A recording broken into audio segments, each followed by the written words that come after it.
Welcome to the Bella Vista Gardening Program. I'm Jerry Horner, and joining me today is Lou Jasper. Lou is a fellow member of the Bella Vista Garden Club and a fellow Benton County Master Gardener. So we go back a little ways, and she's joining us again. Today we're going to be talking about water features, and Lou's kind of our expert on water features, and she has the large one. Just because I have a pond.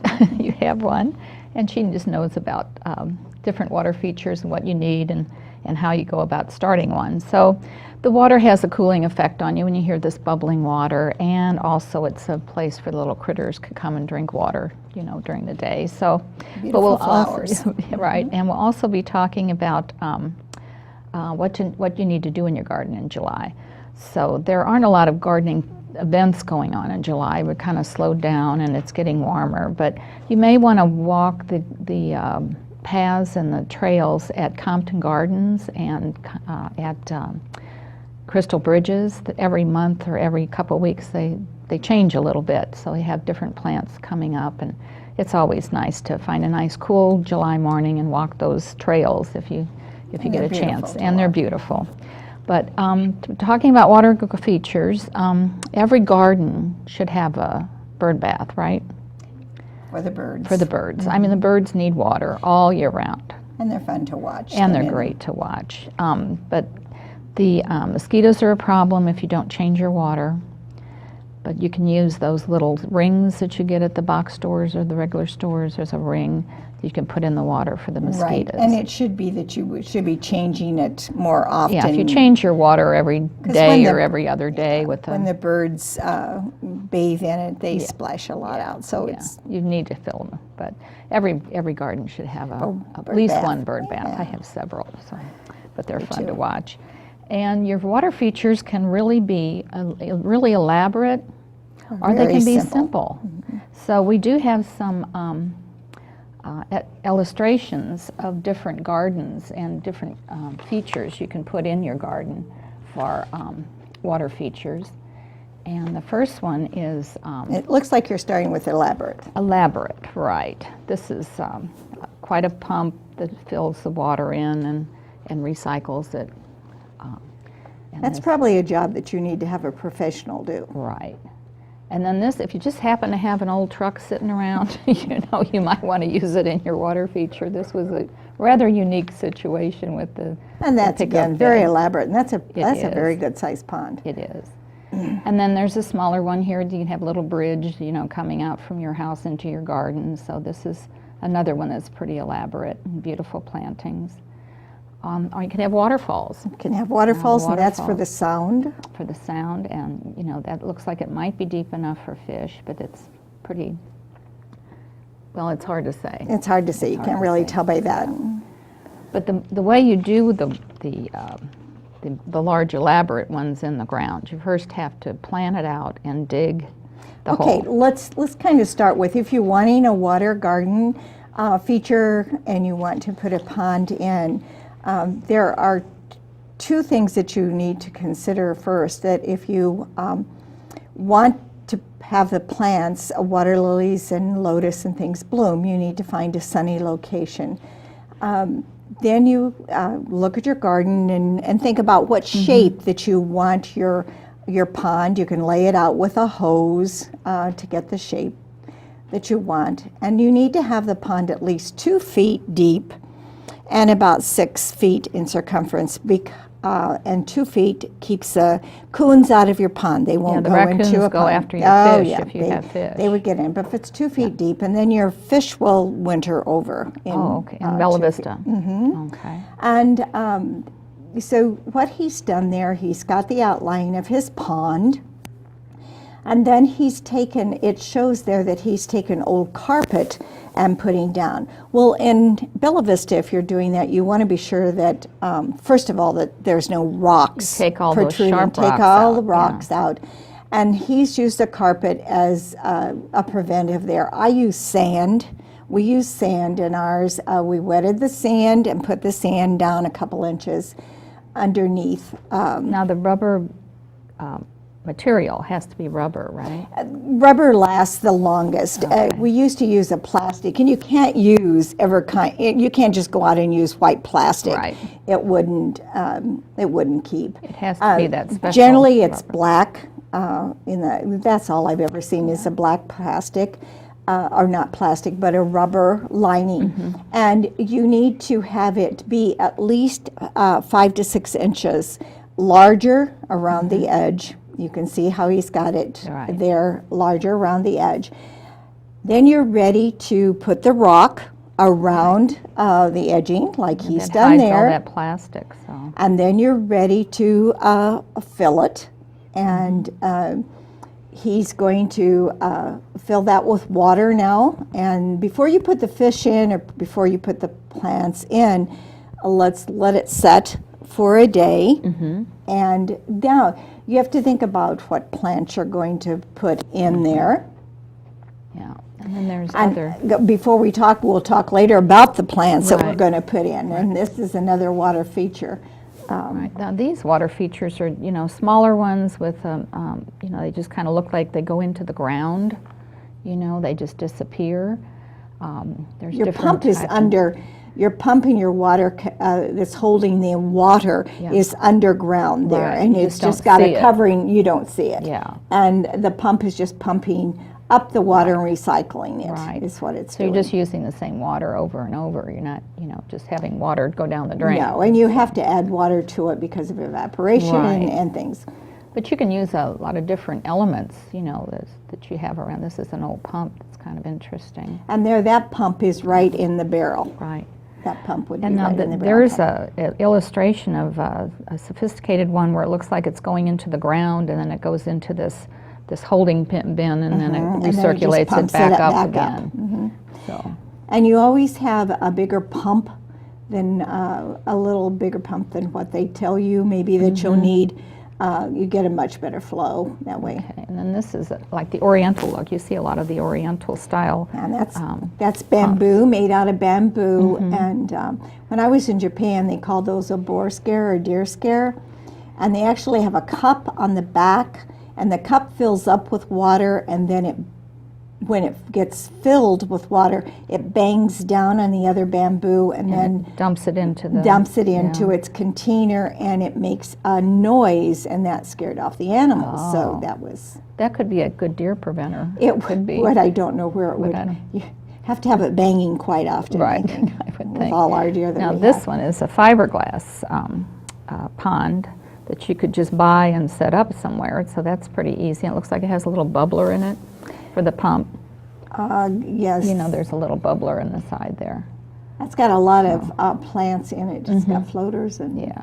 submerged ones. But there's a lot of different ways you can do water features. This is kind of a unusual little watering can. Looks like it's watering the bucket, and it's got plants sitting in. Now, when you put your plants in either your pond or a barrel like this, you can you need to set them up higher, right? Well, when you have a barrel like that, what they have done there is that they have some bog plants there. Excuse me. They have that do not go to the bottom of the water. They only want their roots wet.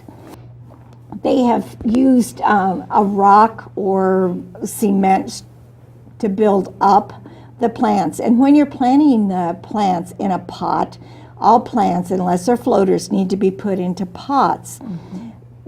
Use clay. Do not use a potting soil, Yeah, because it will just float away. Well, that has the vermiculite or perlite in it, and that just comes to the surface. just So that gonna would float. you just have white stuff floating And all so over. you need to have a clay, a real heavy water to put your plants in. And with no manure in it. No, you don't want manure because of the algae. And then you would take your, and put a little pea gravel on top of your pot after that'll you have hold a some- plant. that'll That hold the holds some of soil. it in. And if you have fish, and there in that little pond, we do have fish that's called a mosquito fish. They look like guppies. Oh, yeah. They cost about 80 cents a piece, and they eat the mosquito and the larva of the mosquito. Oh. So that's nice to just let them be in there. Then you, also you would want, if you were going to do a water lily, you would put it right in a pot on the bottom, Okay. and it would float. There's so many different things that you can do. You have floaters that you just put them on top, and they just float. All right. Then this is what they call a bubbler, so this is just And we something might that go back, bubbles. just before we talk about this bubbler, Okay. that you would need to always fertilize all these plants.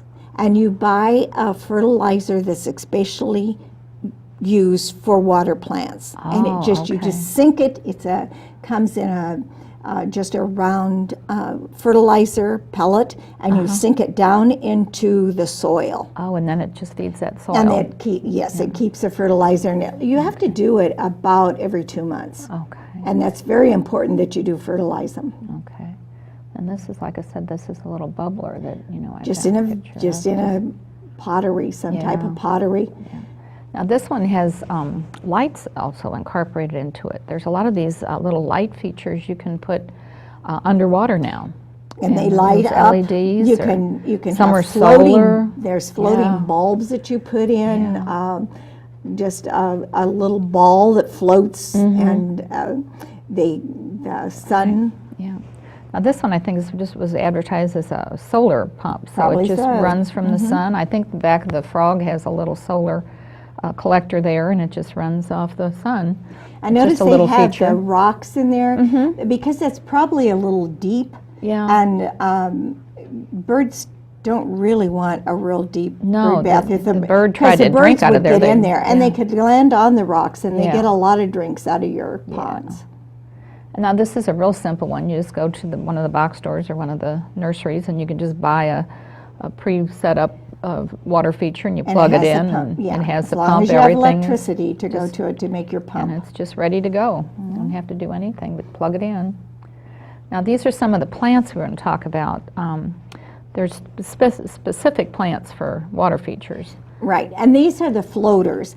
If you notice how you've got the lettuce, you have the hyacinth there. Hyacinth is not to be sold in the state of Arkansas. If you go to a water place that has water plants, they still sell water hyacinth sometimes, but they call it a different plant. I see.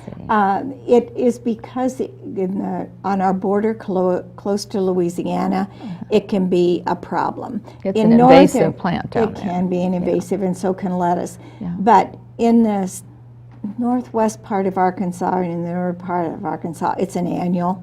It will freeze. It will freeze out. Yes. Yeah, with our temperatures. And there's so many floaters, and what it does, they're pretty, but they also keep the sunlight from penetrating down into your water, so that it helps Keeps the the algae. Yeah, you have to really worry about And algae. yeah, you do. You have to worry about the algae all the time. You don't want that green algae Yeah. being all over your pond. And then the top left is duckweed, and then we have fanwort. And it's there's unusual there's texture. a lot of floaters. I have clover on mine that I really like. I have a little poppy. It's a floater. That's pickleweed. Now this is pickleweed, so that's a little taller plant. It's really Pickleweed pretty. is a wild. It's a native Yeah. plant. And that you would have in a pot. You would have in a That's pot, not a and photo. you can. It goes clear to the bottom, or if you don't have, or you can put it in maybe the shallow part. It will take over your pond. It will jump out of its pot. Oh, it will. Yeah, they will. They will. It's a pretty blue. Now here's another one that you can put at the Arrowhead. bottom. It's or not at the bottom, but put in a pot, and grows submerge tall. it. and It submerge does. it. And there they show it just in the pot as making just a water feature in just one pot. And that's very pretty. It also will escape from its pot Fill it. and fill your pond. You have to If you just monitor these plants. monitor it, pull it up and break it off and keep it in the pot. But you can have that just on your deck, out in your yard as a water feature, just in a pond, just in one pot. Oh, there's the water lilies. Water lilies need to go deep down to the bottom of the pond. They will come up and their leaves float, and they're very beautiful. They need the sun to bloom, then they will close, and they generally last about 3 days. Oh, they're so pretty, though. They're beautiful. And this, you want to be sure that you're getting a hardy water lily, because our tropical water lilies are the beautiful purples and pinks and bright, bright yellows, but they are really annuals, Oh, okay. and they're very, very hard to winter over. Okay. And then this is the bloom of the Lotus. And it looks a lot like the water lily. It but comes up, though, on a tall stem. It does not. it just grows a little differently. But it's And really it looks pretty. a little different in the center. You'll see the lotus pod. Yeah. Makes a beautiful pod after it gets through blooming. And then this is corkscrew blue medusa. So that's a, It's a rush. that's one of our last pictures here. And that's kind of the texture I really love of this, because it just has a kind of a wild And that's texture. a bog. It just needs its feet wet. So you would have to build it up so that it's really just the bottom of the plant. It's in the water, submerged, yeah. Okay, well, we also have another plant that I have in my garden, and this is called an umbrella plant. It has a proper name, if but you we can see generally it call it umbrella. and it just looks like a little umbrella.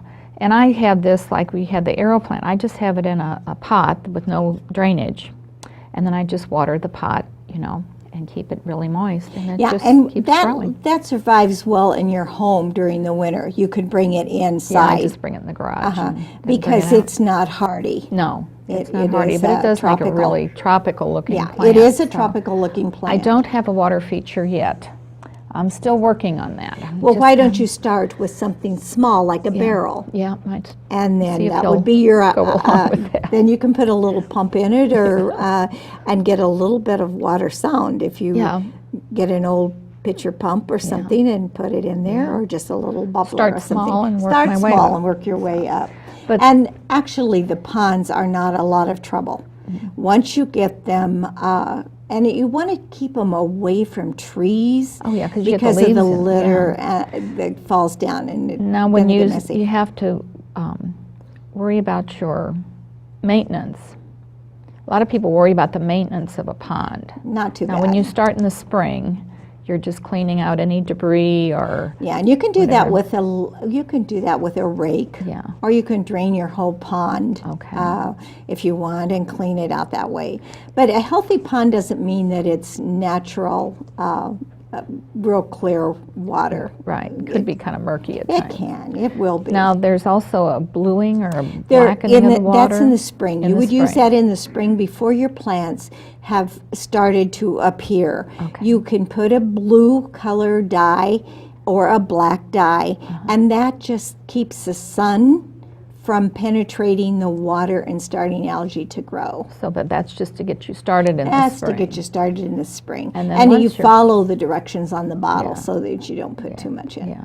And then once they come up in the spring, then it's just monitoring your plants. It and- is. And you have to take the lettuce and the hyacinth, you have to remove them. They're very fast growers, and that's why they're called, they would be a nuisance. invasive or Invasive something, in so. certain parts of our country. Okay. But you just take out the lettuce and just put it in your compost pile. Yeah. And And the then hyacinth as far too. as putting fish in, a lot of, if it's 2 foot deep, you could have fish. You can have fish, and I do not like the big koi because my ponds, although mine are 3 feet and larger than 6 feet, I do not like the big koi They tear up my plants too much. I buy what they call the butterfly koi. It's a smaller one. It's very pretty. And a koi are carp, and so they get very large. And but they eat off the bottom and keep the algae down. Yeah, they do. They also flop out of your pond. Oh, that's not a good thing. Yeah, no. I just prefer a smaller, the fantail goldfish, just a regular fantail goldfish. They're very pretty, and they multiply. One thing you got to realize that your ponds also is attracted in the springtime to toads and frogs mating season, and they lay their eggs. And I have hundreds of little toads now hopping around my yard from the toads that come to mate in the spring. They eat the bad insects, so that's a good thing. They do, thing. and so it's a good thing. And I like the sound of the frogs. And tadpoles, we've always got tadpoles. And you can buy the bullfrog tadpoles. Bullfrogs are an added addition to the pond, but generally just another you have benefit. To, it's another benefit in all the fish. Now the main thing is, if you're going to put a pond in or a water feature, you have to go to the right place to get the materials. You do. And just going to the box store, you could find maybe the liner there that's okay, but it's really best to go to someone that's specializing. Right, and your plants at the box store are generally in little boxes, and they're practically dead when you get them. So I really don't recommend that. But there are several places around that we can recommend. I would recommend you have Bear Creek Nursery out of Eureka Springs. They have a specialty with plants and tell you how to start your ponds or your gardens, your water features. And does he have the fish also, or just? Yes, he has fish also. Okay. And then you could go to, he also has some nice pots that you could use as water features. So that's beautiful good pottery too. there, And then you could go to perennials, etc. Right outside of Garfield. And then just before you get to Garfield, on the left-hand side, there is a man that has, and I cannot and do not know the name, can't think of it, the name of the place, but he has bonsai plants, and he will build water gardens, and they tell me that he's very good at doing that. But Perennials, etc. has been in this business a long time. For a long time, and they have probably the largest supply of water plants and lilies and lotus and fish. They've got a wonderful setup. And they're very, and they're easy to work with. And they have a lot of experience with it. And then they have a lot that you can see growing. It has some very large koi if you're into a bigger pond.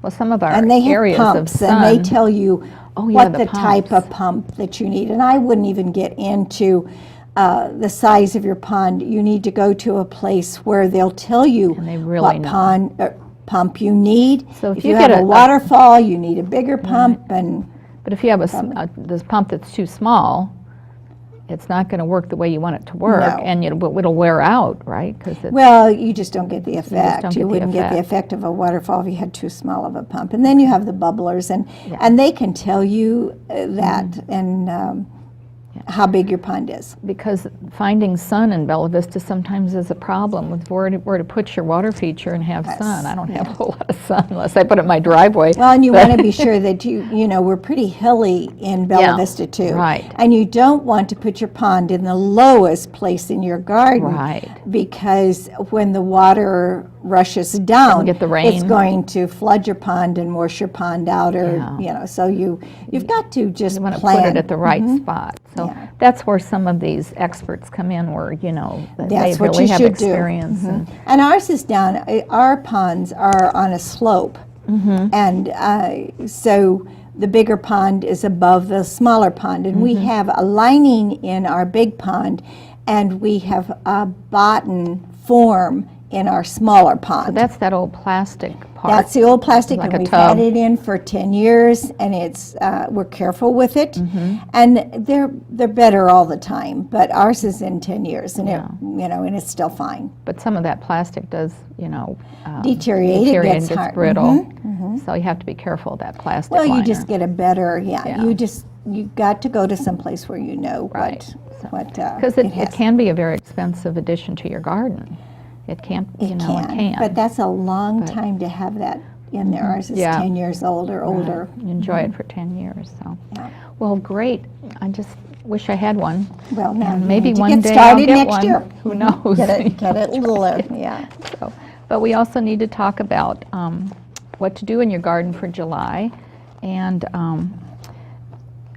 there's really not a whole lot we can do in July. We've done planting and we've done, this and that, just fertilizing your annuals. We only get out in the morning or the evening when Yeah.